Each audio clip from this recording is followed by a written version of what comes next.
ഒമാനിൽ താപനില കുതിച്ചുയരുന്ന സാഹചര്യത്തിൽ തൊഴിലാളികൾക്കായുള്ള ഉച്ചവിശ്രമം ജൂൺ 1 പ്രാബല്യത്തിൽ വരും.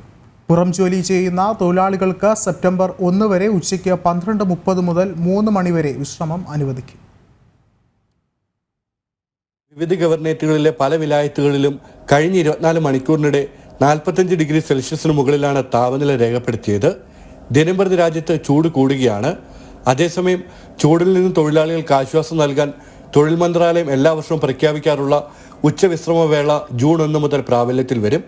സെപ്റ്റംബർ 1 വരെയാണ് പുറത്ത് ജോലിയെടുക്കുന്ന തൊഴിലാളികൾക്ക് വിശ്രമം നൽകുന്നത്. ഇതുപ്രകാരം പുറത്ത് ജോലിയിൽ ഏർപ്പെട്ടിരിക്കുന്ന തൊഴിലാളികൾക്ക് ഉച്ചയ്ക്ക് 12:30 മുതൽ 3:30 വരെയുള്ള സമയങ്ങളിൽ വിശ്രമം നൽകാൻ കമ്പനിയും തൊഴിൽ സ്ഥാപനങ്ങളും ബാധ്യസ്ഥരാണ്. തൊഴിലാളികളുടെ ആരോഗ്യ തൊഴിൽ സുരക്ഷയും മറ്റും പരിഗണിച്ചാണ് അധികൃതർ മധ്യാഹ്ന അവധി നൽകുന്നത്. അതേസമയം ഉച്ചവിശ്രമ നിയമം ലംഘിക്കുന്നവർക്കെതിരെ നിയമ നടപടി സ്വീകരിക്കും. 100 റിയാൽ മുതൽ 500 റിയാൽ വരെ പിഴയും 1 മാസത്തെ തടവുമാണ് നിയമലംഘകർക്കുള്ള ശിക്ഷ.